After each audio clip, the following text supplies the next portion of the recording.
Pues si gustan, comenzamos. Yo creo que sí, Muy adelante. bien. Bueno, pues muchísimas gracias a todos por asistir. Armando, muchas gracias por aceptar la invitación. Diego, muchas gracias por ser el enlace. Y pues a nombre del Tecnológico de Monterrey nos gustaría mucho darle la más cordial bienvenida a esta continuación del Webinar Series Diseñando y Pensando 2020. Y en esta ocasión pues estamos muy complacidos de contar con la presencia del arquitecto Armando Chávez. Me voy a permitir leer una breve introducción a su trayectoria profesional. Bueno, Armando Chávez Cervantes en el campo de desarrollo profesional se ha orientado durante más de 38 años en el diseño arquitectónico y la docencia. Él es arquitecto por la Universidad Iberoamericana de 1980. En 1991 funda con el arquitecto José Vigil la firma Chávez y Vigil Arquitectos hasta el 2004, donde se elaboraron diversos proyectos de casa-habitación, oficinas, el planetario de la ciudad de Pachuca, estudios de artistas como el de Alberto Castro Leñero y la Galería Alternativa.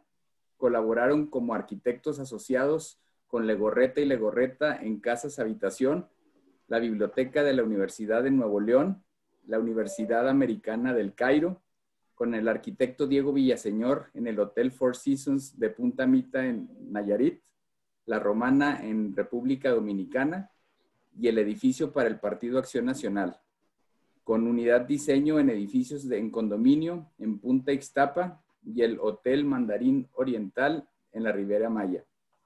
A partir del 2006 ha desarrollado trabajo independiente en proyectos como Casa Habitación en la Ciudad de México y Mérida, el Planetario de Comitán, Tuxtla Gutiérrez, Chiapas y Orizaba, Veracruz.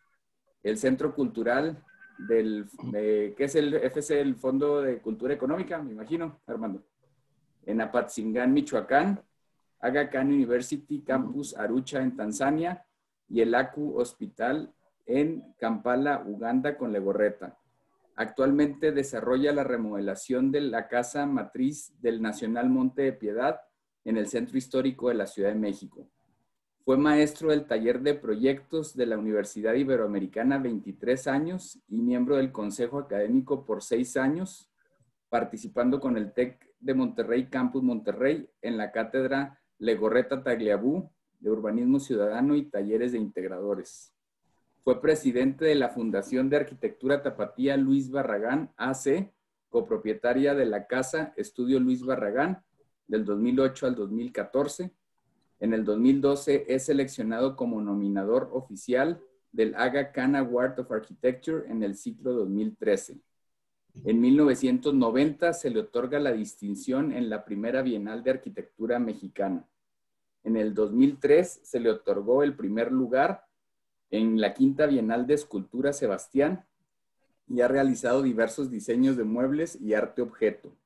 Realizó la dirección editorial del libro La Casa de Luis Barragán, Un Valor Universal, y el libro de la historia de la Fundación de la Arquitectura Tapatía, Reporte al Tapatío. Entonces, sin más, pues le damos la bienvenida al arquitecto Armando Chávez con la plática de una mirada a la obra de Luis Barragán y una provocación. Bienvenido, Armando.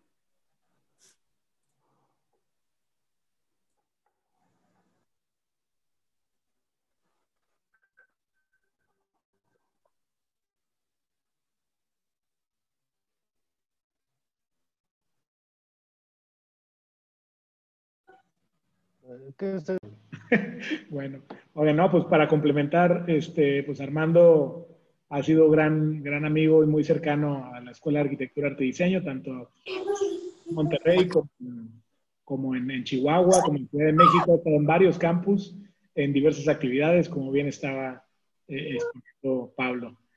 Muchísimas gracias, Armando, por estar de nuevo en la escuela. Un honor también recibirte ahora en este foro organizado por Pablo y Campus Chihuahua. Muy gracias a todos. Pues adelante, ahora sí que el foro es tuyo. Ahorita yo creo que se reconecta Pablo. ¿Dónde dejaste mis calcetines? ¿Puedo compartir pantalla? Sí. A ver, dale share. Ahí se está viendo. Ahí va. Bueno, antes que nada, muchas gracias al TEC Chihuahua, gracias al TEC Campus Monterrey, gracias Diego y Pablo. Y bueno, pues la plática, me gustaría charlar un poco de mis experiencias en poco más de 15 años en la Fundación de Arquitectura Tapatía Luis Barragán. Soy presidente de la fundación y he seguido colaborando con ella. Voy a aprovechar nada más a mandar un saludo a mis nietos, a Julia, a Santi y a Tomás, porque se los ofrecí entonces antes de empezar. Entonces, bueno, me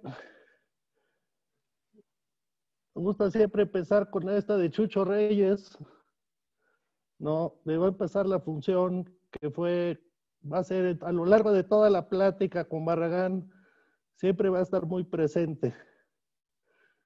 Bueno, Luis Barragán Morfín nace en 1902 a 1988, es un hombre del siglo XX, hace prácticamente todo el recorrido del siglo con lo que esto trae desde el transporte, la medicina, la ciencia, el arte, las comunicaciones, vive todo este trayecto.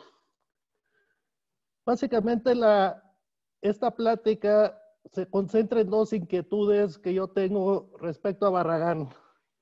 La primera cuenta la historia que Barragán caminando por la zona de árboles, de eucaliptos, en las arboledas, le comenta al arquitecto Andrés Casillas: oye Andrés, ¿qué tal si construimos un muro blanco para que descanse la sombra del árbol? A mí este pensamiento poético siempre me llamó mucho la atención de cómo alguien llega a ese nivel de poesía plasmada en la arquitectura, casi hace la traducción de un poema, ¿no? El muro blanco con la sombra de un árbol podría ser el poema en sí mismo, y lo fabrica Barragán de la nada, ¿no? Y la otra inquietud es con este cuerpo de agua, estos dos cuerpos de agua, uno que es la fuente de la Casa González Luna en 1929-30, a la Casa Gilardi.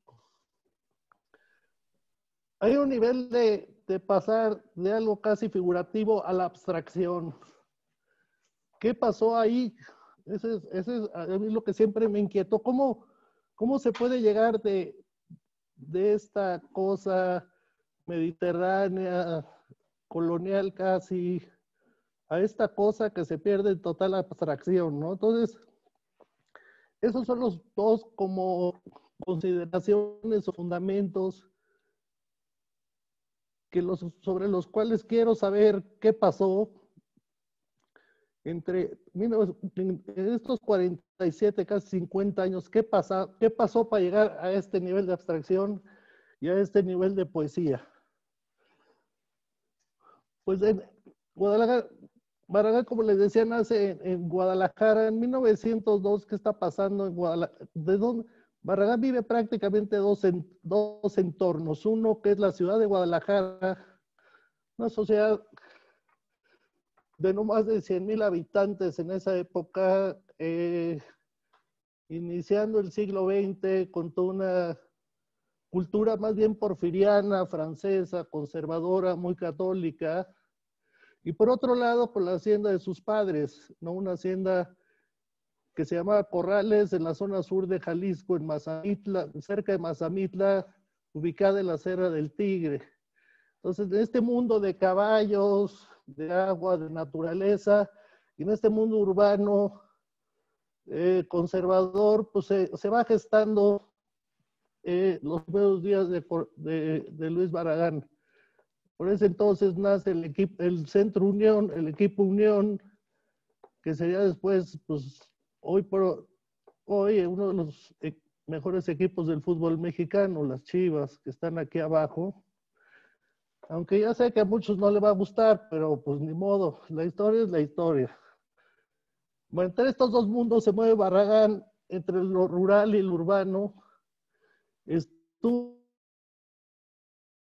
para varones de Guadalajara y luego se inscribe en la Escuela Libre de Ingenieros. O sea, Barragán es ingeniero, o sea, el mejor arquitecto mexicano del siglo XX es ingeniero. Y toma un curso nada más de unas 4 materias para graduarse de arquitecto. A partir de esta Escuela Libre de Ingenieros en sus años 20, también participa o gesta esta revista de bandera de provincias, en donde creo que se empieza a gestar este conocimiento horizontal que va a tener Barragán a todo lo largo de su vida, es decir, tiene que ver con literatos, tiene que ver con artistas, junto con un grupo de amigos, traduce los principios de hacia una arquitectura de Le Corbusier por ahí del 1929, pero por estos años, que es más o menos entre 1920 y 1924, es cuando estudia Barragán y termina digamos, toda su etapa académica y no volvió jamás a pisar una escuela después, ¿no? Acabando su carrera, hace un viaje de 2 años por Europa. Entonces imagínate este muchacho de 24 años viviendo en este mundo rural y en una ciudad de no más de 100,000 habitantes, va descubriendo, bueno, pasa por París, España, Italia, y es más bien como un viaje de descubrimiento de qué está pasando realmente en el mundo occidental, en la cultura, y se topa en 1925 con esta exposición internacional de artes decorativas. Esta exposición fue muy festiva porque se tuvo que cancelar por la Primera Guerra Mundial, que iba a ser por ahí del 18, se tuvo que cancelar y se pospuso a 1925. Entonces fue una feria con mucha carga y con mucho interés cultural por todos los países participantes. En esta feria, si bien no causa un efecto inmediato, pero se topa con estos 2 pabellones de la arquitectura naciente, moderna, de ese entonces. Estamos en 1926, ¿no? El pabellón de ruso por Menlikov, que trae toda esta idea funcionalista, racionalista, y el pabellón del Esprit Nouveau de Le Corbusier. Entonces, para Barragán representaba pues, un lenguaje totalmente ajeno, un mobiliario novedoso, y sin embargo esto saldrá a la luz mucho después. Realmente lo que más lo cautiva es esta idea. Descubrir la Alhambra de Granada y sus jardines fue para él realmente un gran descubrimiento y es un gran aporte para toda la carrera que seguirá después Luis Barragán, ¿no? El descubrir los jardines y desde mi punto de vista, aquí es donde descubre las secuencias espaciales, esta idea de lo oscuro, claro, alto, bajo, con textura, sin textura, etcétera. Inclusive Barragán comenta que caminando por los oscuros pasillos de la Alhambra se le entrega generoso el patio de los mirtos. O sea, ahí realmente impacta mucho a Barragán la Alhambra. Y otro personaje que será vital para Barragán es este personaje muy interesante que se llamó Ferdinand Bach, del cual tenía un jardín y un stand, y donde presentaba estos 2 libros, Los Jardines Encantados y Le Colombiers, donde hace estos dibujos de esta arquitectura mediterránea, en algunos casos representada casi como un sueño onírica, ¿no? Y ahí es donde Barragán empieza a leer el concepto de serenidad que dan los jardines. Este Ferdinand Bach es un personaje interesante, es escritor, dibujante, arquitecto, paisajista. Es un personaje muy interesante que impacta mucho a Barragán, y al llegar a Guadalajara, ya de regreso en 1926, empieza a repartir, porque compra varios ejemplares de estos 2 textos, y todos sus amigos pues maravillados, y es cuando empieza a hacer sus primeras obras, ya con todo este bagaje, este primer bagaje, ¿no? De conocimiento, de experiencia, de este mundo nuevo, y empieza a construir su propio lenguaje. Esta es la Casa González Luna de 1929-30, en donde se empiezan a ver, aquí a la derecha hay una imagen de los Jardines Encantados, ¿no? Y ahí se nota claramente la influencia de Barragán. Y sin embargo, empiezan a existir estos rasgos, de estos cuadrados, ¿no? Que posteriormente será como que el lenguaje de la abstracción que manejará Barragán de una manera muy diferente, ¿no? Sin embargo, hay que advertir la composición de esta fachada, me parece sensacional. El grado de diseño que invierte Barragán, nada más en este pórtico, ¿no? Es bien importante aquí el agua. El agua para Barragán significó un aspecto importantísimo en toda su obra, ¿no? Era como el hechizo, el embrujo que ejercía un elemento como el agua al reflejar el edificio al borde del agua, ¿no? Cosa que pues aprendió en la Alhambra muy claramente en el Generalife, ¿no? Pero bien todo el diseño que hay, nada más en esto, el edificio a ras del agua para crear unos reflejos. Este pórtico muy interesante y rematado por esta puerta maravillosa, ¿no? Con colores extraños, como que no se sabe de dónde viene esta puerta. Quizás es ya como la síntesis de todo lo que veo en Bach. Y empiezan las primeras inquietudes del manejo de la luz, a pesar de ser una casa con estándares espaciales bastante convencionales. Empieza a ver estos rasgos de una intencionalidad del manejo de la luz, tamizada por una celosía o enmarcada por esta forma ahí muy interesante de ventana, estos derrames. Entonces, esto es como que, estos son los principios fundacionales de lo que sería la obra de Barragán después. La terraza, muy desde el punto de vista formal, como existía el Le Colombiers. Sin embargo, el uso de la terraza, que era poco practicada en ese entonces, empieza a ser otro elemento más. Y yo creo que aquí se empiezan a juntar estos elementos de los puntos de Le Corbusier hacia una arquitectura que establece, ¿no? Que es el uso de las terrazas como jardines, como el mejor lugar para la luz. Y más adelante hablaremos un poco más de estos puntos de Le Corbusier.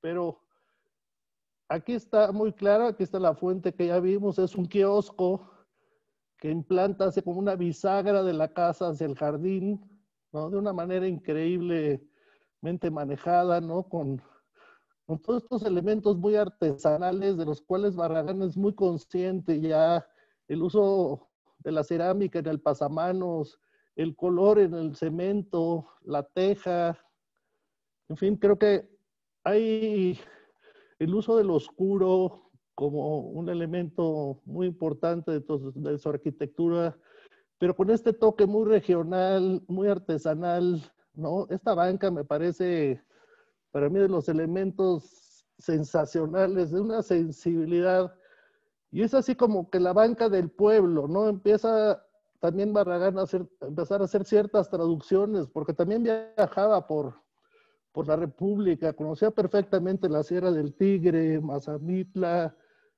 Entonces sus incursiones hacia los pueblos, rancherías, era muy clara la mirada que ya tenía Barragán hacia eso. Otra casa de esta etapa es la de Gustavo R. Cristo, que es una casa muy singular porque tiene estas cosas como árabes, ¿no? Estos remates que pues vienen a cuento por esta estancia también en Marruecos, ¿no? Aquí, por ejemplo, esta puerta maravillosa de lámina, muy sacada ahí sí, muy literal de lo de Bach, pero creo que ahora sí que Barragán superó a su maestro de todo a todo, ¿no? Tenía una idea muy clara de mucho control sobre el diseño, sobre también los rasgos muy coloniales, muy mexicanos del patio. No, bueno, vean aquí ya empieza a haber una espacialidad un poco más interesante, esta doble altura con la escalera que conecta, pero no es una escalera típica colonial, sino tiene un gesto ahí, ¿no? Que lo hace como un elemento escultórico dentro del espacio, ¿no? Que es otra cosa que Barragán va a ir desarrollando con el tiempo, estas entradas de luz, con estos arcos, estos derrames, esas entradas de luz también tienen color. Entonces aquí ya empieza a ver ya como una evolución o una experimentación hacia la espacialidad que implica el espacio arquitectónico. Y luego este concepto del patio, sin embargo, es un concepto muy interesante porque es un pórtico dentro de un patio, algo que como es poco visto, como que el articulador para varios espacios. Esta idea de este arco casi ovalado es una novedad en Barragán y en muchas cosas de la arquitectura. La presencia del color empieza a ser como muy sutil a través de elementos arquitectónicos como reja. En esta obra experimenta, y es otra cosa muy interesante, que Barragán nunca dejó de experimentar cosas, este tipo de aplanado con textura. Digo que realmente yo cuando he estado en la casa de Cristo como que no entiendo muy bien. Sin embargo, las sombras que produce la masa de esta textura es muy interesante. Bueno, más esto podría estar en otro lado, ¿no? Luego esta idea de las terrazas también con esta puerta con un arco. En fin, empieza a haber una serie de composiciones muy interesantes y con estas relaciones a sus viajes, ¿no? La arquitectura de Luis Barragán siempre va a ser autobiográfica, ¿no? O sea, va a estar nutrida siempre de lo que ve, cómo lo interpreta. Vean, por ejemplo, esta serie de negativos que tenemos en la casa de Barragán, esta serie de contactos, que son fotos que toma Barragán, pero cómo le busca Barragán a un ángulo totalmente abstracto, o sea, ahí ya, esta casa de abajo es una casa que hizo en Chapala, fue una restauración que hizo para una casa en Chapala, pero la composición me parece increíble, ¿no? Con 3 elementos, unos toques triangulares, el arco, o sea, el uso de la geometría y la composición es todo un acierto. Y ver todas estas pequeñas fotos, cómo van, ya hay esta inquietud por abstraer, controlar más la abstracción o ir puliendo más esta arquitectura provinciana, ¿no? Colonial, que era lo que regía, inclusive porfiriana, ¿no? En la época. Estamos hablando de finales de los 20, los 30, ¿no? En México y en Guadalajara específicamente. Con estos textos que trae Barragán, hace toda una influencia en varios amigos arquitectos como Rafael Ursúa. Vean nomás los dibujos de Ursúa, ¿no? Que hizo toda su vida inspirados en Bach, son de veras unas joyas. Y luego su gran amigo Ignacio Díaz Morales, que también va a estar presente en toda su vida. A Díaz Morales se le debe, por ejemplo, la avenida a México de Matías Geritz. Ignacio Díaz Morales se encarga de hacer la escuela de arquitectura de la Universidad de Guadalajara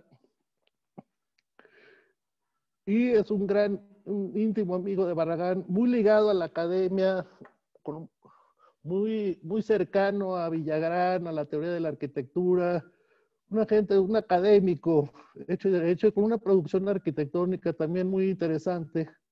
Rafael Ursúa sí se va a quedar con este tipo de arquitectura inspirada en Bach, y en cambio Díaz Morales sí va a ir digamos, evolucionando al movimiento moderno, por estar en contacto pues, con toda esta parte académica. Inclusive, pues al llegar Matías Geritz, que si bien no estudió en la Bauhaus, sí instaura la manera de aprender en la Bauhaus, ¿no? Otro gran arquitecto es Pedro Castellanos, que tiene una obra fantástica, de pocas obras, pero entonces es interesante este movimiento de la Escuela de Arquitectura Tapatía, ya que es de los pocos desarrollos de arquitectos que se dan en provincia. Yo creo que después de la Ciudad de México, Guadalajara es de los que llegan a tener como una tradición arquitectónica temprana, un poco lejos de lo que pasó en el desarrollo de la arquitectura de toda la República Mexicana, ¿no? Y con esta obra termina, digamos, la etapa de Guadalajara, que es la casa de José Clemente Orozco, donde ya de plano ya empieza a desmarcarse de esta arquitectura influenciada en Bach por un lenguaje netamente moderno, ¿no? Barragán se vuelve muy amigo de José Clemente Orozco, lo conoce en Nueva York en el siguiente viaje, que el viaje a Europa de los 30 para en Nueva York, conoce a Orozco que estaba haciendo un mural, lo introduce con otras personas. Entonces Barragán se va ampliando y ampliando y ampliando su mundo referencial. En esta época conoce a Le Corbusier, de hecho ahí está la carta que le hace Le Corbusier de cómo llegar a la Villa Savoy. Conoce básicamente dos obras. Esta de la Villa Savoy, que bueno, aquí están los principios de la modernidad, ¿no? La planta libre, las fachadas de ventanas largas, la fachada libre, el uso de azoteas. Y sin embargo conoce esta obra que es el penthouse de Carlos de Beistegui, que es otra cosa totalmente casi neoplasticista, ¿no? Es como un pabellón en la azotea, abajo estaba la habitación, y son de las cosas que se trae Barragán, ¿no? De derecho también conoce ya personalmente a Ferdinand Bach, y obviamente hay un cierto desencanto, a pesar de que lo admira y lo aprecia, siempre tuvieron una relación epistolar muy interesante.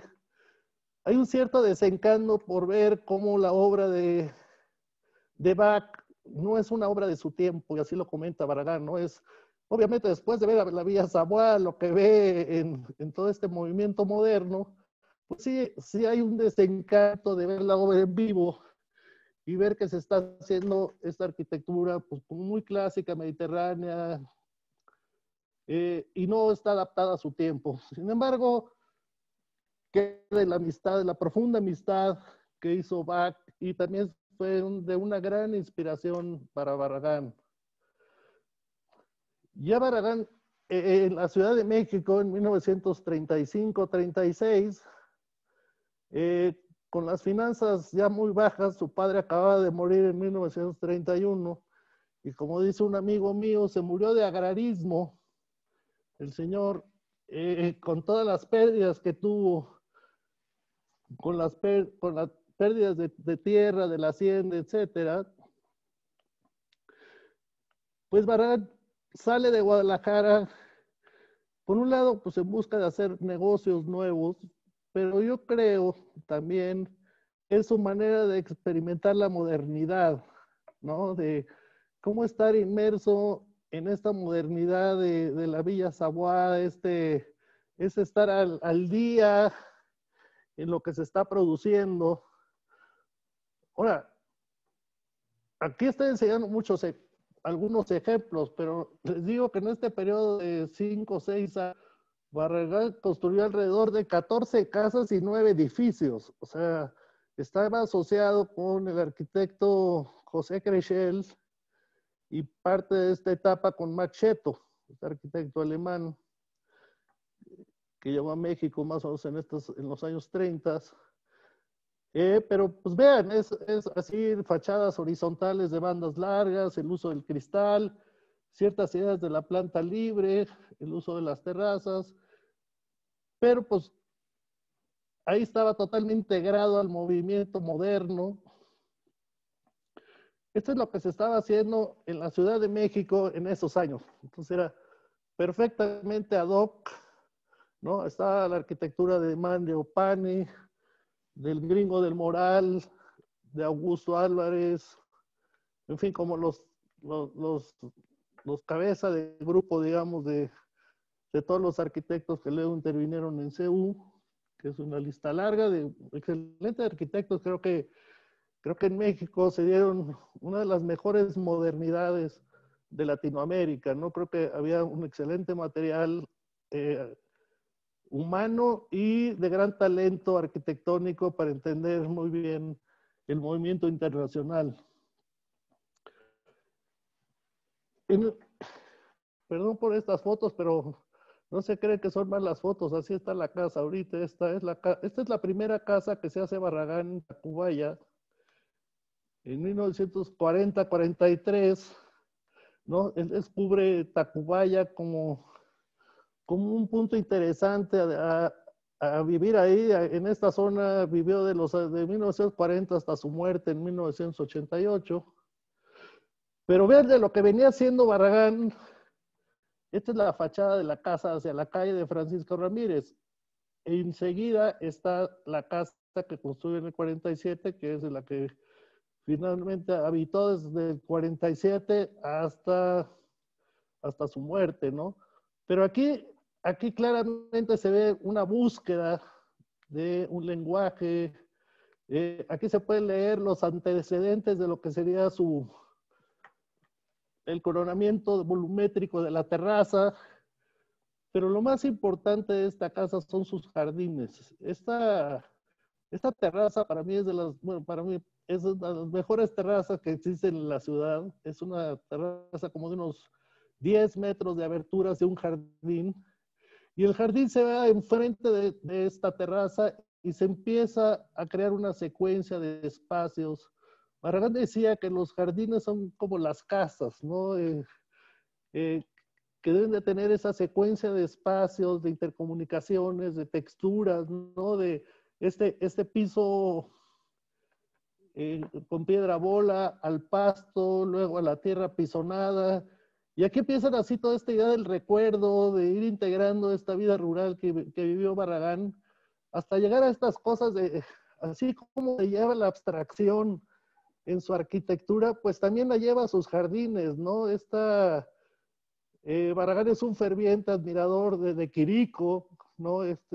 Pintor surrealista, y cómo lleva todas estas lecturas surrealistas, aterrizarlas al jardín, a lograr estos como ambientes abstractos, oníricos, que me parece que van muy de acuerdo con la evolución que va teniendo la arquitectura, no tanto es un desarrollo muy integral, que es lo que se me hace muy, muy interesante, que va desarrollando por un lado una abstracción en la arquitectura y por otro lado también en el paisaje, ¿no? Además veníamos con una carga de paisajismo francés, inglés, de trazos muy geométricos, y aquí Barragán nos manda a todos a volar y se va con su propia agenda, ¿no? Esta agenda que mantendrá pues de estos años 45 hasta el 88 que muere. Pero fíjense nada más, son 9 o 10 obras importantes las que hace en un lapso de 45 años. Con toda esta productividad que se hizo de un buen capital, pero estas son sus obras, digamos, de síntesis. Yo le llamo la obra de síntesis, aunque algunos la nombren como esta arquitectura emocional. Yo creo que va más allá de lo emocional. Creo que no, es un aporte impresionante, es donde se desarrolla Barragán como maestro, como un gran empresario también, ¿por qué no decirlo? Creo que se toca poco a veces esta cosa empresarial de Barragán, que lo hace todavía más grande, ¿no? Porque lo mismo puede ser artista que empresario. Lo mismo puede ser una zeta ¿no? Que rondarse con otro tipo de gentes, ¿no? Era fan de Francisco de Asís, pero se llevaba con los muralistas, por ejemplo, ¿no? Es exquisito y rural, ¿no? Es un creador de la sobriedad camperana con la osadía cosmopolita. O sea, es un hombre muy completo en esos sentidos porque sabe de ir de la sobriedad a lo cosmopolita, a lo campirano, a lo refinado. Bueno, y con esto vamos. Aquí empieza con toda esta cosa de abstracciones y mezclas entre literatura, que es los jardines que se denominaron el Cabrío por ser parte de un terreno que así se llamaba ahí en San Jerónimo, que va a ser el precedente del Pedregal, ¿no? Aquí hay unos comentarios fantásticos sobre Salvador Novo, de cómo lo elogia, lo entusiasma. Bueno, todo el mundo que llegaba aquí quedaban realmente, estos sí eran unos jardines encantadores, ¿no? Hay unas frases que hace Carlos Fuentes en un artículo que se llama La mirada contigua, que es muy bonito porque nos dice Carlos Fuentes que Barragán es un convocador de la mirada, ¿no? Esta mirada a descubrir la esencia de un misterio, ¿no? Es una mirada que nunca está acabada y tiene esa gracia, ¿no? De que invita a proseguir la mirada y a nunca decir más bien, esto ya lo he visto. Y creo que esa mirada que convoca a Barragán es increíble, ¿no? No hay una referencia a decir, ya lo vi, ¿no? Continúa la experiencia y yo creo que Barragán es de los iniciadores de crear experiencias a través de la arquitectura, del espacio arquitectónico y en este caso del paisaje. Jardines del Pedregal es yo creo que una de sus principales obras. Aquí Barragán, aquí sí es empresario, es el arquitecto, es el artista, es el poeta, es todo. Inclusive gente que estaba cercano a él de las agencias de publicidad comentaban que cuando estaban en una reunión decía, yo soy el Pedregal, o sea, con toda esta vehemencia de posesión del territorio, ¿no? Ahora, ¿qué es el Pedregal? Pues el Pedregal era un territorio al sur de la Ciudad de México lleno de lava, producto de la erupción del Cicle, con esta formaciones rocosas que provoca la lava en diferentes texturas, con una vegetación muy peculiar que se da entre las piedras, con una fauna y flora muy del lugar, ¿no? Aquí sí había, como decíamos, tepocatas y le decían en algunas partes el serpentario de la ciudad. Era un lugar que hasta se denominaba Malpaís por algunos, ¿no? Era un territorio agreste que nadie quería porque ni siquiera tenía utilidad agrícola, ¿no? ¿Cómo le entra Barragán a este tema? Pues se rodea de gente que ya conocía, pero que conocía bien este negocio, ¿no? Por un lado está el doctor Atl, que también es tapatío, más grande que Barragán, pero con una sensibilidad muy interesante y además le interesó mucho la vulcanología, todo el estudio de los volcanes. Es más, tiene un libro de cómo nace y se hace un volcán. Entonces conoce bien lo que es el territorio de la lava. Por otro lado, bueno, aquí está con Carlos Contreras, que fue una persona que manejaba los planes de desarrollo de la ciudad. Pero pues aquí podría poner también a los hermanos Bustamante, Luis y Alberto Bustamante, que son los socios de Barragán, con los que tiene que hacer las cuentas, la administración del...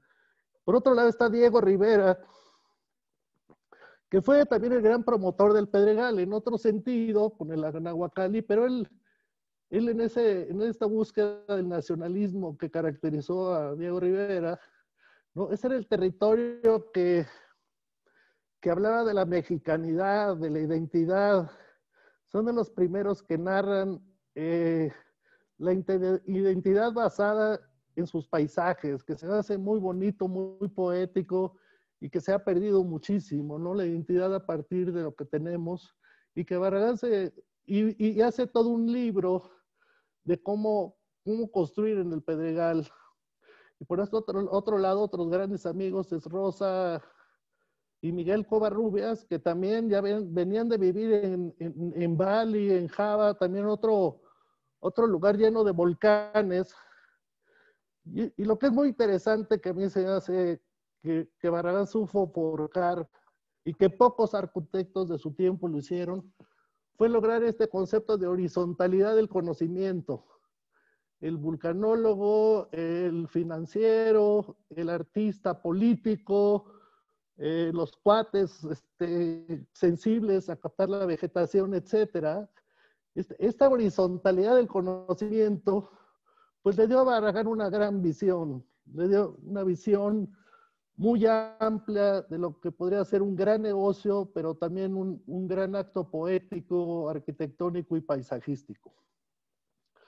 Vean nomás, digan ustedes si no estaba inmerso Barragán en el Pedregal. Este es su estudio en la casa contigua a la que ya vimos.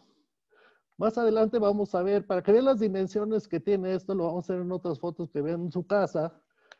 Pero vean el tamaño del plano. Este plano ha de medir unos 4,50 de altura. Entonces, Barragán totalmente inmerso en este gran proyecto, ¿no? Esto es lo que yo diría, lo que hacemos algunos que se llama inmersión en un proyecto. Bueno, pues aquí Barragán, ¿cómo no se iba a decir yo soy el Pedregal?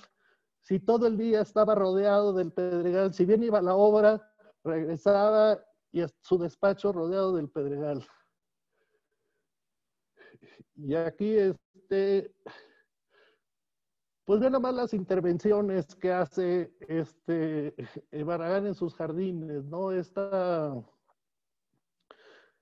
idea de la geología rescatada, ¿no?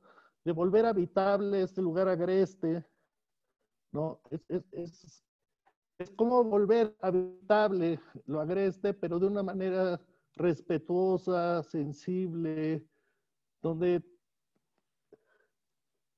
prolonga y convoca y reconoce y celebra el paisaje. Esa sería como la síntesis. Ahí está este texto en palabras de Barragán, que pues es una poética de cómo camina, descubre, ¿no? Esta idea del descubrimiento, y aquí nace uno de sus principales, de sus fundamentos, que es el descubrimiento. Él empieza con estas palabras de embrujo, del hechizo.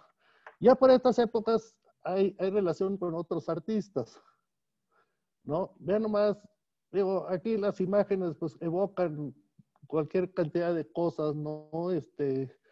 Fue un éxito inmobiliario. Esto se da también en un país que permitía ciertas cosas, ¿no? Es el final de Miguel Alemán, y cuando llega el siguiente presidente, Ruiz Cortines, pues le echa abajo las rejas, porque este era un espacio privado, ¿no? Un personaje importante en ese momento es con Ruiz Cortines, es el regente de la ciudad.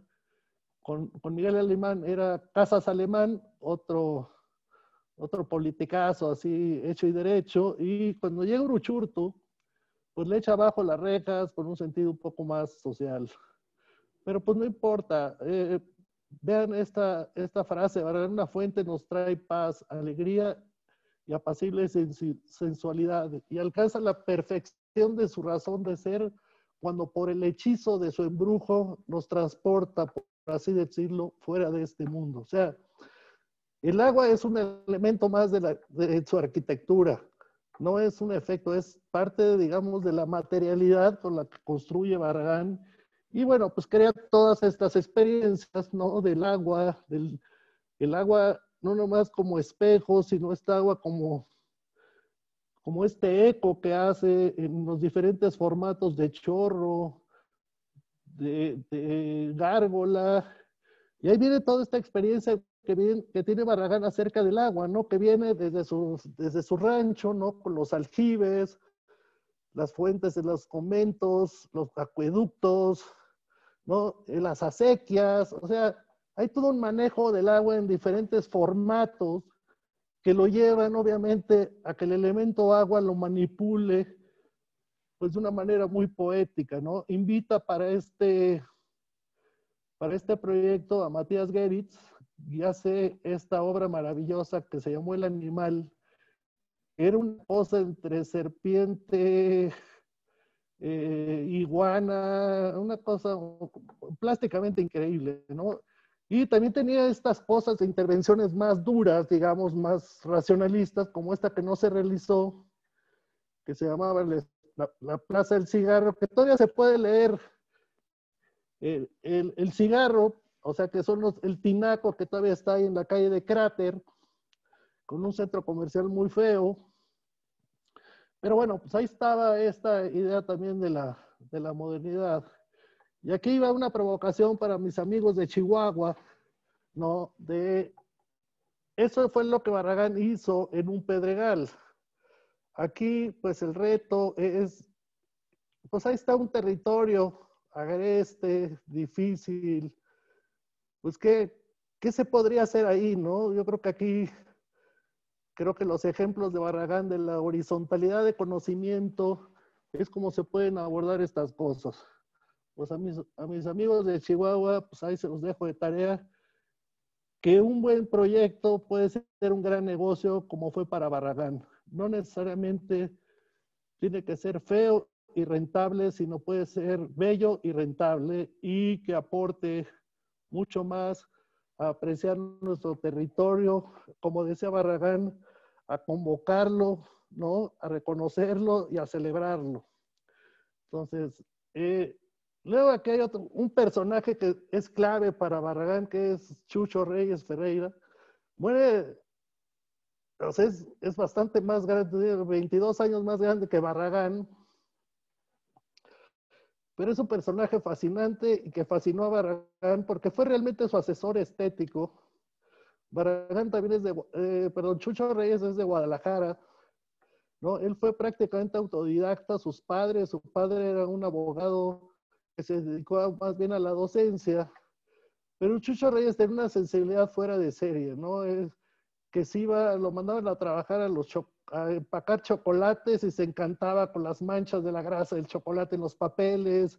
Se iba a visitar las coheterías, visitaba una que se llamaba El Rincón del Diablo, ¿no? Imagínate toda esta fascinación, y no tanto por el cohete, por lo explosivo del cohete, sino por los colores de los cohetes, por las anilinas con que estaban pintados, por los judas. Era un visitador recurrente a Tlaquepaque, y al final de cuentas fue un gran anticuario, tenía un ojo estético increíble, ¿no? De hecho, fue para Barragán, él lo reconoce en el discurso del premio Pritzker y lo nombra como que Chucho Reyes le enseña a ver, ¿no? Es importante. El saber ver es saber reconocer la belleza, ¿no? Y Barragán lo comenta como ese saber mirar con inocencia, ¿no? Y hay otro que también influye en esta manera de mirar, que es otro amigo muy cercano a Barragán, que es Carlos Pellicer. Imagínense este par de haces, tenerlos juntos, ¿no? Un poeta y un artista, ¿no? Pellicer, hablando de este ojo para ver, ¿no? Comentaba Carlos Pellicer, por la vista el bien y el mal nos llegan, ojos que nada ven, alma que nada esperan. Entonces, imagínense sobre qué entorno está envuelto Barragán con estos personajes, ¿no? Por otro lado, Chucho Reyes le encantaban las decoraciones de las bodas, de las fiestas. Bueno, llegó a ser el mejor organizador de las pompas fúnebres de Guadalajara, ¿no? Le gustaba estar en todo este ambiente, desde lo mortuorio hasta lo festivo, lo religioso, con estos altares de dolores, ¿no? Bueno, este Judas que está aquí del lado derecho, ven el tamaño del Judas y está en la casa Barragán. Antes de que fuera el gran ventanal, era de esta forma, de estos cuadritos chiquitos. Y luego Chucho Reyes puso el negocio de ser anticuario. Y a la hora de que tú le comprabas algo, lo envolvía en un papel de China o de varios colores y ponía unos dibujitos. Pues la gente empezó a ir más por los dibujitos que por las antigüedades y empieza, pues, se sigue pintando en esa cosa de que, pues, era de una humildad impresionante. Él decía que hacía embarradas, ¿no? Como este cuadro, que hacía embarradas, pues más bien producía casi como Rothkos, ¿no? Hoy empieza a hacer todos sus gallos, sus payasos, en fin, toda una serie de... Hay una anécdota muy interesante que Rodolfo Sigli con Octavio Paz fueron a visitar a Picasso y Chucho Reyes le dijo, llévale este dibujito al maestro Picasso. Y lo vio Picasso y dijo, oiga, este joven tiene futuro. En ese entonces, tanto Picasso como Chucho Reyes habrán tenido unos 65, 70 años, ¿no? Y dice, oiga, maestro Picasso, este pintor tiene su edad. Ah, pues qué viejo tan joven, contesta Picasso. Bueno, ese es el espíritu de Chucho Reyes, siempre joven, siempre con la mirada atenta, ¿no? Ese es realmente el introductor a Barragán, a la cultura popular de lleno, a estos colores. Sin embargo, ya Barragán será hijo de dos padres del color, ¿no? Por un lado, Chucho Reyes, pero por el otro lado, Joseph Albers, ¿no? Era como la arquitectura con casi digo, el color casi científico de Joseph Albers y toda esta carga emocional, naif, de Chucho Reyes. Bueno, y con este papel de Chucho Reyes, vamos a ver la casa de Luis Barragán, ¿no? Mira digo, eso es conmovedor ver una cosa así, ¿no? Si quieres casa bonita, don Luisito Barragán, arquitecto. Imagínense tener una tarjeta de presentación así, que envidia, ¿no? Barragán escoge el barrio de Tacubaya, que es un barrio céntrico en las afueras de lo que era el casco histórico de la Ciudad de México. Sin embargo, es por donde entraba el agua a la Ciudad de México. Un lugar muy productivo, es donde se hicieron sus residencias, básicamente sus casas de campo en el Porfiriato. Entonces, un lugar, pero por otro lado también era una zona como de barrio, ¿no? Aquí está inserta la casa. Este es el predio que compra Barragán cuando conoce el lugar. Es todo esto. Aquí está su primera casa, la que ya vimos en el 43, y esta es su segunda casa, la que el Francisco Ramírez número 12 y 14, y este chorizo acá que es del Jardín 17, ¿no? Entonces vamos a hablar básicamente sobre esta parte de su casa, que realmente se vuelve un laboratorio. Y aquí su primera gran enseñanza de cómo insertar una casa grande de un señor refinado en un barrio popular, ¿no? A mí me parece esto una de las grandes enseñanzas, con qué respeto entra al barrio, ¿no? Sin querer imponer nada, simplemente ni siquiera está pintada por fuera, está del color del material del cemento, ¿no? Con una sencillez brutal, ¿no? Y ya una vez se van creando una serie de esclusas, ¿no?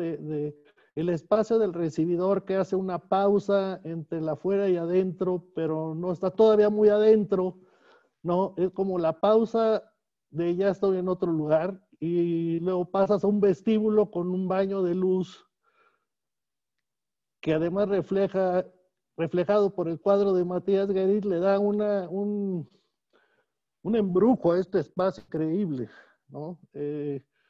Ahí está el Chucho, el Matías Geritz, cómo refleja cuando uno va subiendo, sirve casi de espejo de lo que vendrá en la parte alta de la casa, siguiendo pues todo un cuadro en sí mismo que va cambiando conforme pasa el día.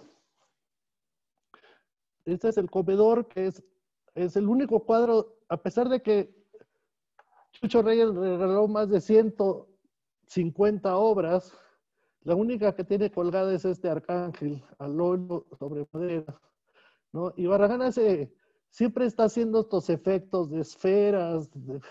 Fue un gran performance, Barragán. Lo comentaba el otro día en una plática Patrick Charpenel, ¿no? Esta de idea de cómo organizaba los lugares para apropiarse de ellos, ¿no? O sea, transformaba casi como en altares, pero instalaciones, ¿no?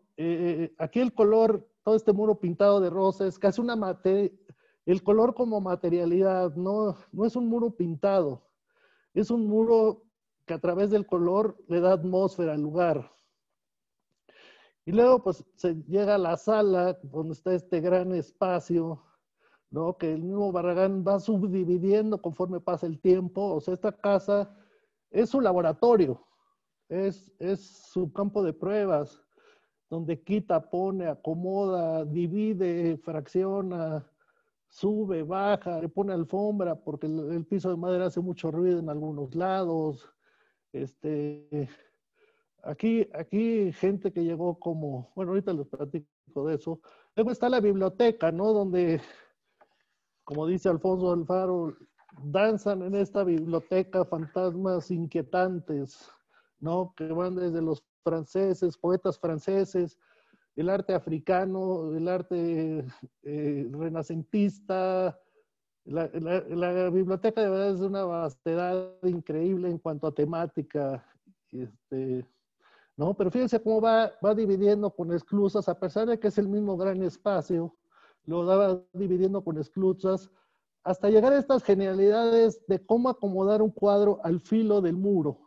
Esto, vamos, yo nunca lo he visto en nadie más que en esta casa. Estos son los formatos de performance que hace Barragán, ¿no? De cómo colocar un cuadro, ¿no? Este cuadro se llama Pueblo Mexicano, es un grabado de Orozco, pero está alterado. Esta es una foto del grabado. El grabado es como de un cuarto de tamaño de esto, y Barragán lo altera y lo hace suyo.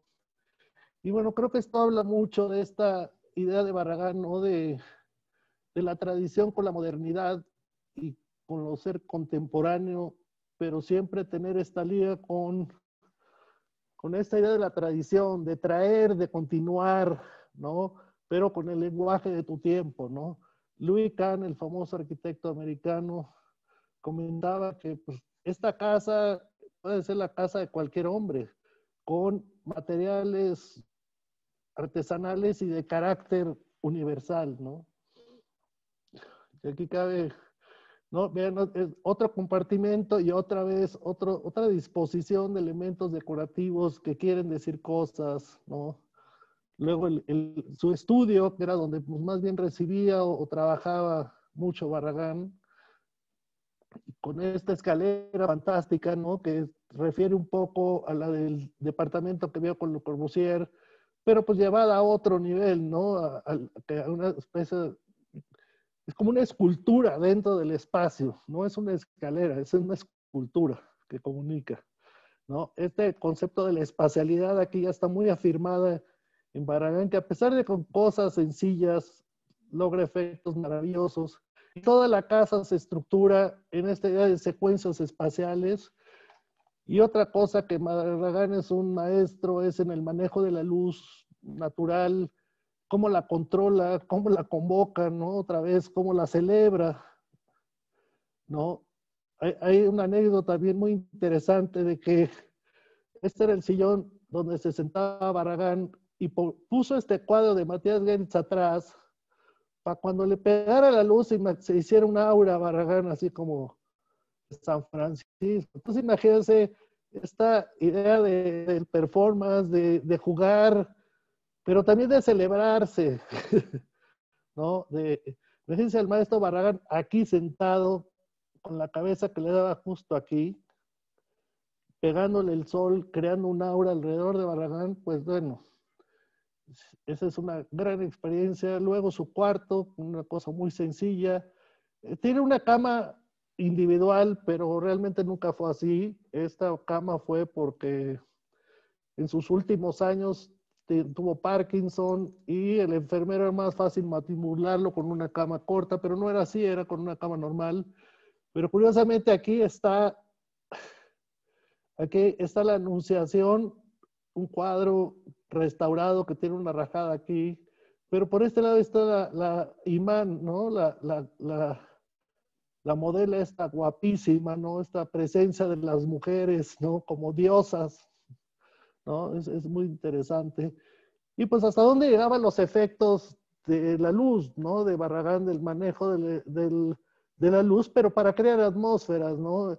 Este arcángel del centro es un arcángel que lo forra con hoja de oro, pero no solamente eso, sino le pinta el muro, perdón, el cristal de amarillo. Entonces el efecto que da, bueno, es una cosa increíble. Y bueno, la gran terraza que también sufrió muchas modificaciones en sus 40 y tantos años de vida, pero pues esa es la plástica con la que culmina la casa, ¿no? Esta idea casi onírica del surrealismo, de Quirico, ¿no? Es como una ventana al cielo, es la quinta fachada, ¿no? Esa es alguna de las imágenes de este patio que antes tenía un muro, tenía una cruz, porque un gran religioso, Barragán, ¿no? Sobre esos muros encontramos, cuando en alguna remodelación que se pintó este muro, creo que había unos 10 capas de color azul, blanco, rosa, todo tipo de colores. Este es el taller donde estaba expuesto el plano del Pedregal que estaba aquí.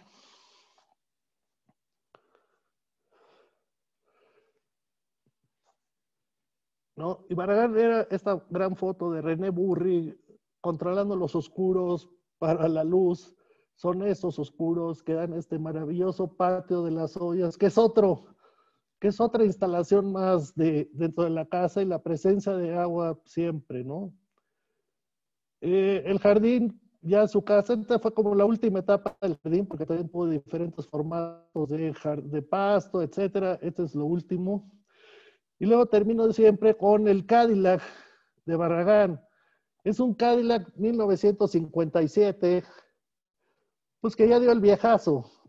Y sin embargo, la casa es 10 años más joven que el Cadillac y la seguimos celebrando como si fuera hecha ayer o pasado mañana.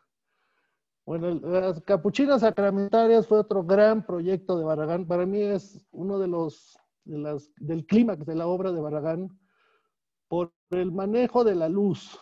Y aquí sí, creo que provocar la espiritualidad, el recogimiento, la religiosidad, es de las cosas más complicadas en arquitectura y que pocos arquitectos han logrado, quizás en el barroco, pero en la modernidad difícilmente encontrar una obra que convoque la espiritualidad como esta, ¿no? En que el color está con los diferentes acentos de luz creando una atmósfera, ¿no? Que uno cuando entra ahí quiere hincarse. O sea, aquí hasta el más ateo se hinca, o sea, porque se trata de más allá de una espiritualidad religiosa, ¿no? Es de un reconocerse ante un espacio sublime de belleza, ¿no? Todas las entradas de luz, del color, un manejo ya totalmente dominado, ¿no? De los efectos que te quieren tener, ¿no? Aquí también participa Matías Geritz con ese mural, con ese vitral, perdón. Luego están las torres de satélite en sociedad con Matías Geritz, que es un proyecto de invitación de Mario Pani. Y viendo otra vez esta cosa de la inmersión, del trabajar en maqueta. Esta maqueta medía, imagínense, sobre una mesa de 90, Barragán medía 1,95 más o menos, pues esta maqueta tendría casi 2 metros. Ahí con Matías Geritz. Los invita, Matías Geritz desarrolla esta idea de ciudad satélite a unos kilómetros de la Ciudad de México, con unos nuevos sistemas, del sistema Harry, que es un sistema de circulación continua, en fin, totalmente inmerso en la modernidad. Invita a Barragán un poco por querer hacer el emblema de ciudad satélite. Ya había visto lo que había hecho Barragán en el Pedregal. Y Barragán invita a Matías Geritz y obviamente siempre Chucho Reyes presente, ¿no? Entonces se hacen esta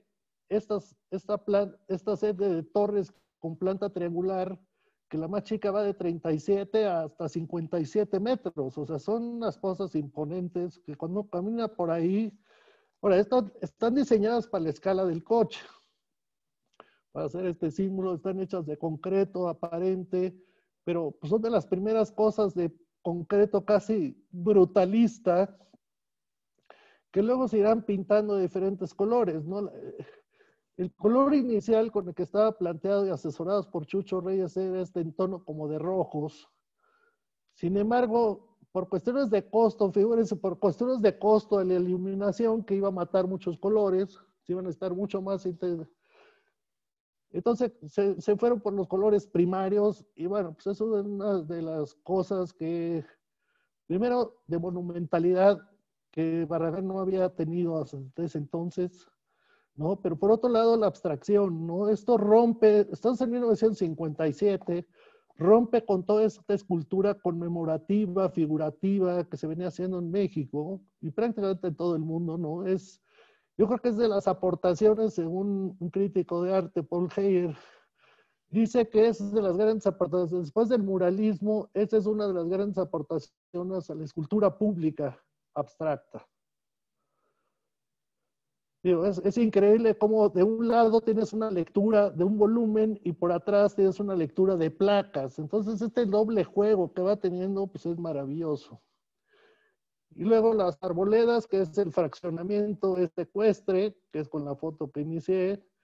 Y luego los clubes, que es un fraccionamiento dentro de este fraccionamiento muy chiquito, donde hace del agua, pues aquí sí se acelera el agua, por donde lo vean, ¿no? Y es una abstracción de un acueducto. Y lo que un muro rodea, rosa lo rodea, es un parque, en fin, es una cosa increíble.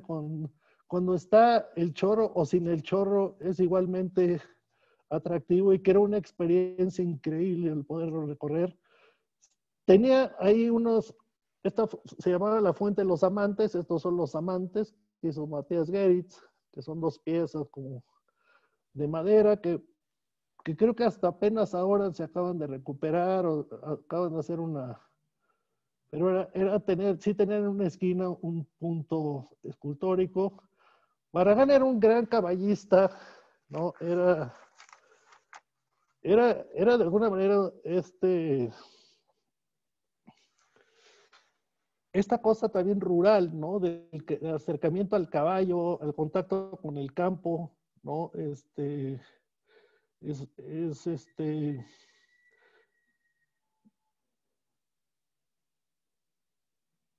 Barragán puede ser un esteta, pero puede ser un dandy, ¿no? Que ve nomás la elegancia con la que montaba Barragán, ¿no? Barragán no soportaba la vulgaridad, Barragán era un personaje elegante, ve nomás la figura de todo, ¿no? Todo perfectamente en su lugar.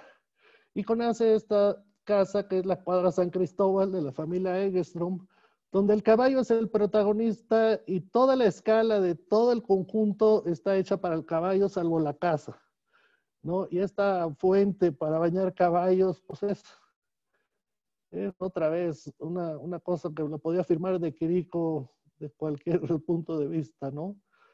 En 1965, Louis Kahn conoce la obra de Barragán y le invita a colaborar en el Instituto Salk.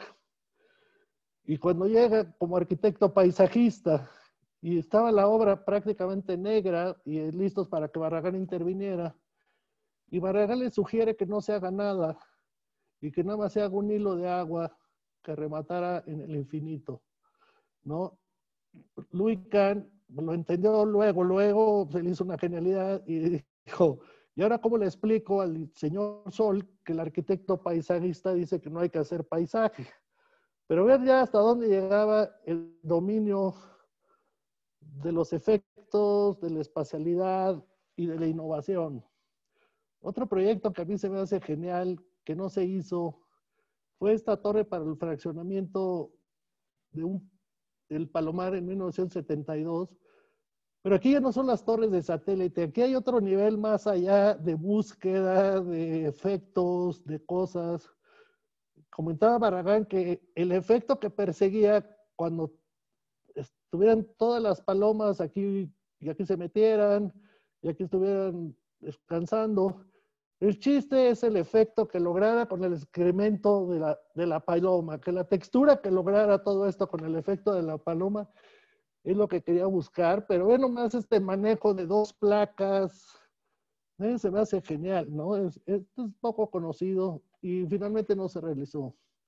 Y por último, la Casa Gilardi, aunque después hizo dos casas en Monterrey y El Faro. Esta es la única obra que vio Barragán, que fue la casa de un publicista Gilardi, que realmente no quería hacerla, pero este cuate se empeñó y qué bueno que se empeñó y que Barragán aceptó. Realmente lo motivó esta jacaranda que está en el centro del patio, pero pues donde ya tiene un manejo de la luz, de los efectos, de las experiencias, ¿no? Esta idea de pintar, aquí lo único que tiene color es el cristal, que por cierto, ese truco se lo enseñó Chucho Reyes, de pintar de amarillo con anilinas los cristales para lograr estos efectos, ¿no? Y bueno, esta alberca, fuente, que es como el lugar más interesante, es un dominio perfecto de la luz, con todos los efectos de la luz y del color, ¿no? Bueno, nada más aquí un panorama de esa horizontalidad, ¿no? De arriba de la izquierda hacia la derecha está David Hockney, Edmundo Gorman, Richard Neutra, José Clemente Orozco, Philip Johnson, Chucho Reyes, Diego Ifrida, Matías Geritz, abajo Joseph Albers, con Annie Albers, y en ese caso está ahí Legorreta, sus quereres, ¿no? Adriana Williams Imán, el doctor Atl, Ignacio Díaz Morales, su gran discípulo Andrés Casillas y Juan Soriano. Este es el mundo que rodea a Luis Barragán, creándole o ayudándole a construir su mundo. Y bueno, en 1980 pasa, digamos, al Olimpo. Curiosamente, es el segundo premio Pritzker, el primero se lo dan a Phil Johnson, o más bien Philip Johnson se lo da a sí mismo, ¿no? Pero pues vean el nivel de quienes están ahí, ¿no? Es pues el top de los arquitectos, ahora sí, como dicen, los top, los arquitectos del mundo mundial. Y luego, por último, la Casa Barragán en el 2004 se inscribe en la lista de Patrimonio Mundial, ¿no? Y bueno, pues termino con esta gran foto de Barragán piloto, que como que en una actitud de descanso, de haber volado por diferentes mundos fantásticos, literarios, campestres, campiranos, y pues con una actitud de misión cumplida, ¿no? Entonces, creo que aquí nos deja un gran legado. Como comentaba Carlos Fuentes, la mirada no está cerrada, la mirada está abierta. Barragán nos sigue convocando. Y pues con esta de Chucho Reyes me despido. Muchas gracias. Muchísimas gracias, Armando. La verdad, extraordinaria plática, muy amena. Yo creo que a todos nos tenías aquí muy atentos. Aquí, digo, si quieren poner alguna pregunta, lo pueden hacer a micrófono abierto sin ningún problema, o si no, aquí la pueden poner también en el chat. Aquí está la primera que dice Jaime San Vicente, pregunta, ¿cómo la práctica de la arquitectura por Barragán puede inducir a desarrollar nuestros diseños? Mira, Barragán tenía una cosa, porque esta pregunta se le hicieron muchas veces a él. Y él decía, miren, no hagan lo que yo hice. Mejor visiten lugares que yo visité, lean las cosas que yo leí y a lo mejor con su tiempo, interprétela con sus propios ojos y produzca su arquitectura. Nunca quiso tener seguidores, ni ser académico, ni... su enseñanza estaba ahí, ¿no? Y yo creo que el gran mensaje es esta idea de lo multidisciplinario, pues más bien había que preguntarse quién es tu Chucho Reyes, quién es tu Edmundo Gorman, con quién te ayudas para entender el mundo y para estar en el mundo, y entenderlo mejor y tener una base creativa, teórica, práctica, pero que no nomás sea de arquitectos, sino que sea de esta horizontalidad de conocimiento que para mí es el gran legado. Muy hermoso. Muchas gracias, arquitecto Armando Chávez, por su comentario. Gracias. Y todo esto es para confirmar la filosofía de cómo uno practica la arquitectura con su estilo personal. Y me agradó mucho la respuesta que dio en cuanto a no copiar a Barragán, sino más bien visitar los lugares y esgrimir lo que uno pueda sentir para desarrollar. Ahorita que usted hizo esta conferencia, me llamó mucho la atención cómo a través de elementos naturales, un árbol, un arroyo de agua, contrastado con un elemento artificial de un muro, se pueden generar espacios muy agradables. Gracias, arquitecto. Fíjate, ahorita que lo dices, voy a hacer un comentario que con esto que voy a decir es como termina el premio Pritzker. Dice, mi obra ha pretendido dignificar la vida humana por los senderos de la belleza y contribuye a levantar un dique contra la fealdad y la vulgaridad y la deshumanización. O sea, era de un humanismo brutal, pero siempre en busca o a través de la belleza. Esta fue una cosa que me parece que se nos ha olvidado por otro tipo de factores, pero que la presencia de la belleza es lo que es lo que enorgullece el espíritu, es lo que dice Barragán de la nostalgia, que la nostalgia es ¿qué te quedas cuando entregas una obra que ya cumplió su visión utilitaria de programa? ¿No? ¿Con qué te quedas? Con esa cosa de estar lleno de que lograste dignificar la vida humana a través de la belleza.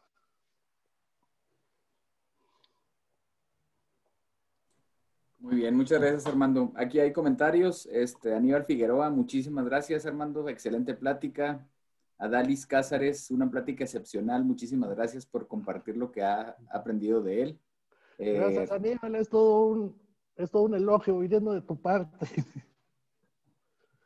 Muy bien. Rena Porce. Aníbal es un gran conocedor de Barragán.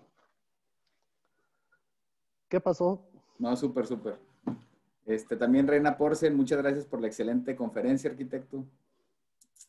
Y no sé si hay alguien que tenga otra pregunta o comentario que quiera compartir de viva voz.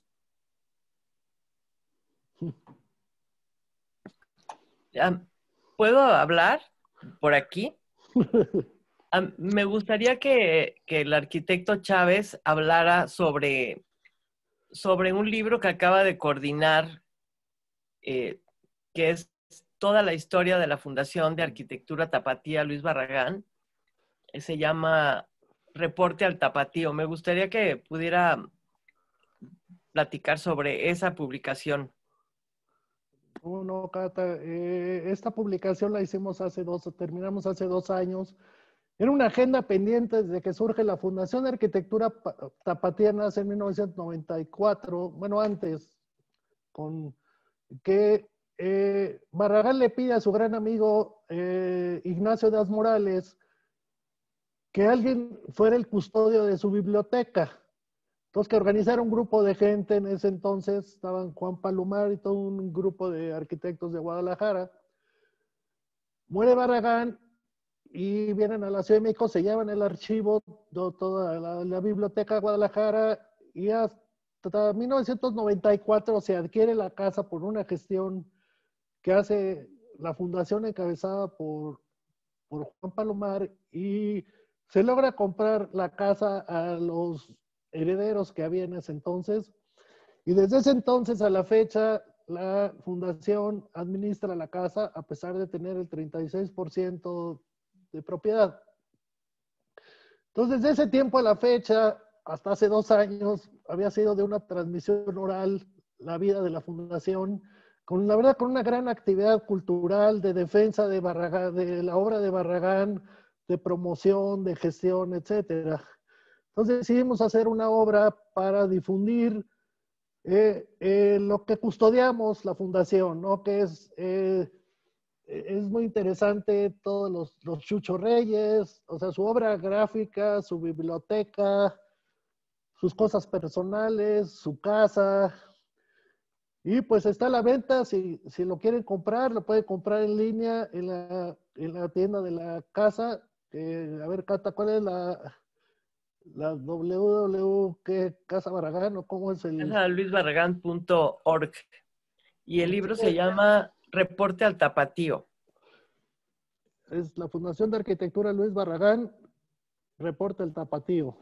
Sí. Creo que es interesante esta idea, y pues ahí se puede conocer mucho el legado de qué música oía, qué leía, ¿no? Todos sus garabatos que hacía en la cocina de su casa, en fin, está muy padre, la verdad, quedó muy bonito. Y también, Armando, aprovechemos para invitarlos a la conferencia sobre la biblioteca de Luis Barragán. Pues creo que se aprovechando que se encuentra aquí el doctor Fernando Curiel Gómez, maestro del TEC de Monterrey, Campus Puebla, quien dará esta conferencia que ahorita va a explicar el arquitecto Chávez. Si quiere complementar su visión de Luis Barragán, Fernando tiene una excelente plática de Barragán a partir de su biblioteca, de quién era el personaje Luis Barragán a partir de su biblioteca.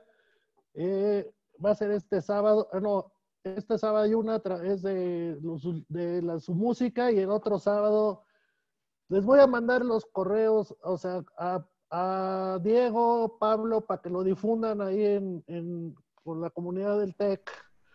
Porque si se quieren seguir con la onda de Barragán, pues es una excelente plática que puede ilustrar mucho qué leyó Luis Barragán, para el muchacho que me preguntó cómo hacerle, pues vea la plática y ve qué leía Barragán, con quién se llevó, y creo que eso te puede ilustrar mucho. Yo les mando el link de cuándo va a ser y a través de qué medio es. Está en las redes sociales de la Casa Luis Barragán, está toda la información para ver cómo entran fechas y todo. Instagram y en Facebook. Bueno, pues ya estuvo.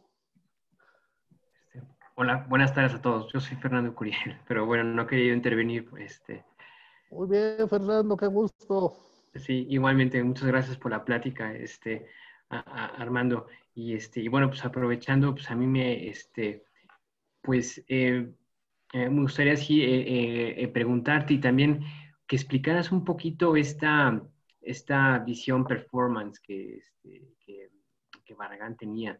Si bien en esa charla que fue el sábado pasado, Patrick Tapené, bueno, pues tenía o nos compartía justamente esta visión, pero quizá a lo mejor a los alumnos, como que el término de performance a lo mejor como que no lo tienen muy, muy, muy claro. Y yo pienso que esto es un término muy, muy importante para entender justamente esta relación interdisciplinar que Barragán tenía con el arte, ¿no? Entonces, de una reproducción que a lo mejor colgado en otra parte, Barragán tenía justamente esta sensibilidad para hacer de esta reproducción que a lo mejor no vale la pena o no tiene gran interés. Bueno, pues Barragán lo hacía toda una pieza que complementaba pues la vivencia espacial, pero a lo mejor si pudieras ampliar en esto para los chicos estaría muy, muy bien.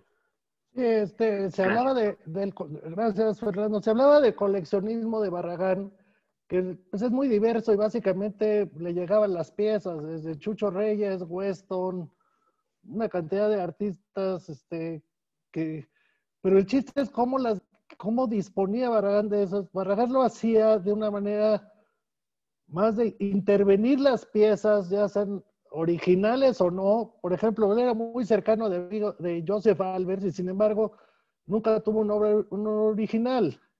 Él ahí se los fabricaba. O esta disposición del cuadro al filo del muro, ¿no? Con una obra alterada de José Clemente Orozco, que seguramente debe haber tenido obra de él porque eran muy amigos. Pues a Barragán no le vale gorro, le saca una foto, la amplifica y la pone de una manera que a él le convenía y era una manera de vincularse de alguna manera entre pieza, arquitectura. El performance es el impacto a través de una instalación de objetos en el espacio, ¿no? ¿No? Está el ejemplo del patio de las ollas, ¿no? De que ya hay un patio de ollas. Eso lo ven mucho ahorita con Orozco y el arte conceptual. Pues Barragán ya jugaba con esos manejos, ¿no? Otro muy interesante es el de que les platicaba, el Dorado de Matías Geretz en la escalera. Yo no entendía la importancia de este cuadro hasta que se lo llevaron a restaurar.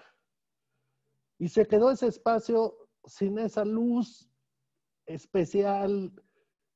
Y hoy dije, ahora sí, se le acabó la espiritualidad de este espacio, se la llevaron, ¿no? Ese era ese tipo de convocar el arte, la mirada, la intervención, el vincularte con la luz, por ejemplo, en el arcángel que vuelve a pintar. Un arcángel de madera seguramente pintado con todas estas cosas coloniales, pues él lo forra de hoja de oro, lo coloca en una esquina con una entrada de luz amarilla. Entonces, de veras, es este nuevo lenguaje a partir de la magia, del embrujo que habla Barragán, pues se da en todas estas intervenciones y cómo dispone de ellas en los espacios, ¿no? Y ya no importara si era reproducción original o lo que fuera, él se apropiaba de la cosa para crear todo un escenario, ¿no? Que es lo que sería un performance, ¿no? Crear escenarios como altares, etcétera, ¿no? Eso es algo que es increíble de la casa, de cómo descoloca, de repente te encuentras un pie junto a una mujer acostada de Modigliani, pero con un jarrón griego. Y luego un libro del Renacimiento encima recargado. Pues imagínate toda esa cantidad de mensajes que hay, ¿no? De todo lo que tiene que ver una cosa con otra, pero al final de cuentas, yo creo que es un gran ejemplo de la apropiación de tu lugar, de tu identidad y de tu sentido de pertenencia. Todo le pertenecía a Barragán, todo lo manipulaba Barragán. Como esa foto de Burri abriendo el oscuro, cerrándolo, acomodándolo para que diera la luz exactamente en el lugar donde él quería. Y ese performance también lo hacía con los fotógrafos Salas Portugal. Le decía, mira, te paras aquí y quiero la foto así. O sea, controlaba todo y obviamente pues con la genialidad de un Armando Salas Portugal logra las fotos que vimos, que transmitían exactamente todo este concepto de embrujo, de magia, de poesía que tiene la obra de Barragán. No sé si más o menos la contesté. Sí, gracias, Armando. Muchísimas gracias, Fernando, también por la participación. Armando, no sé si hay algún último comentario para cerrar. Oye, no, nada más agradecer muchísimo, Armando, esta excelente conferencia. La verdad que, como siempre, es un gustazo escucharte, Armando, y pues más sobre este tema tan apasionante que es la vida y obra de Luis Barragán. Quizá nada más, aquí un poco también como Cata, extender o que puedas extender un poquito esa ese proyecto donde artistas, recuerda hay una publicación también, ¿no? Artistas que han intervenido o que han sido invitados a intervenir en la casa estudio. Me quedé ahí también con la cosa de estirarte un poco el tiempo. Es una cosa que se hizo con FEMSA, una estancia para artistas que intervinieran o hicieran su obra a través de la casa.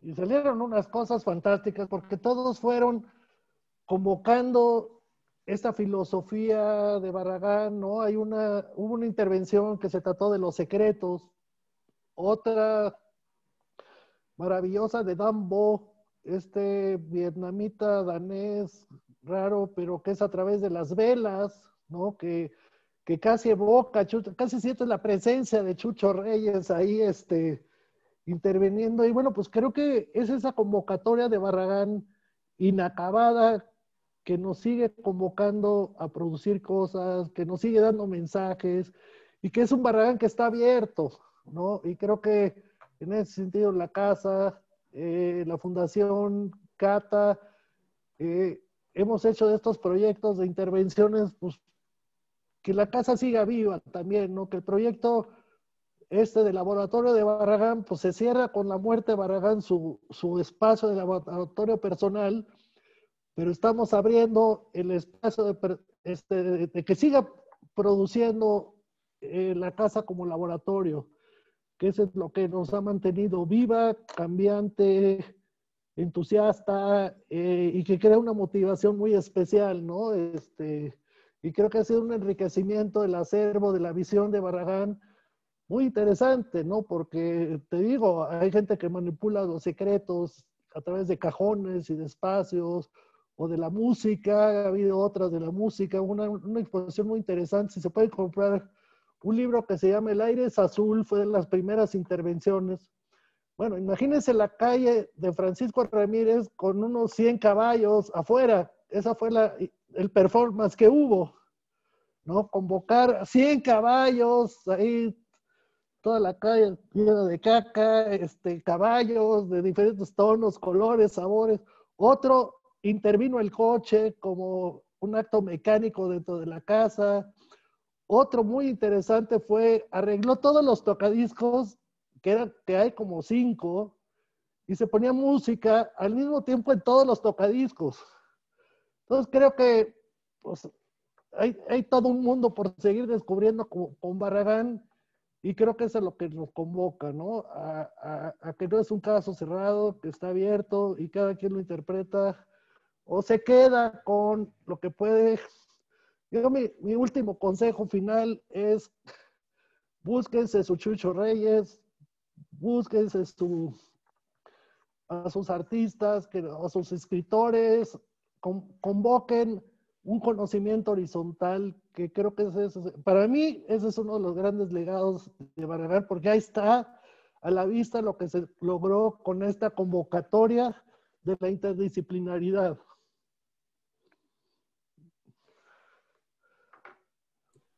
Muy bien, pues muchísimas gracias, Armando. Gracias pues a todos. Muchas gracias a ustedes. Un aplauso. No, muchísimas gracias, la verdad, extraordinaria plática. Digo, aquí estoy recibiendo comentarios aquí por WhatsApp, muy enriquecedora. Y qué padre, yo creo que ya la geografía, digo, dentro de todo este ambiente que es el COVID, pero pues esta parte de poder enlazarnos vía virtual y que la geografía ya no sea algo relevante para poder acceder a este tipo de pláticas, creo que es algo bastante bueno y deseable, ¿no? Entonces, gracias, digo, ya habíamos estado platicando desde hace como unas 3, 4 semanas para ponernos de acuerdo con esta plática, y me da mucho gusto tenerte por aquí. Porque hay un buen amigo, nos está viendo un buen amigo que es Fernando Cárdenas, que trabajamos juntos en Legorreta, y a Fernando le tocó llevar uno de los últimos regalos de Navidad de Legorreta hacia Barragán, ¿verdad, Fernando? Una cosa de africanos.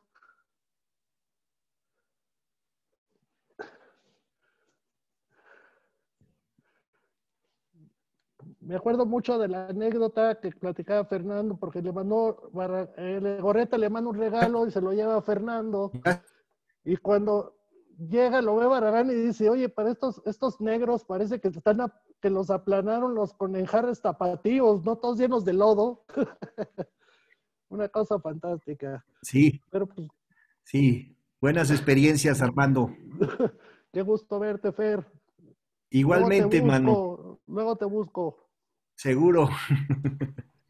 Muchas felicidades, muy buena plática. Gracias, Fer. Pues muchísimas gracias. Gracias a No, todos pues, por su participación. Gracias. Pues seguimos en contacto. Hecho. Gracias. ¿Qué pasa, Gracias a todos. Pablo. Muchos saludos, Cata. Muchos saludos a todos. Gracias por conectar.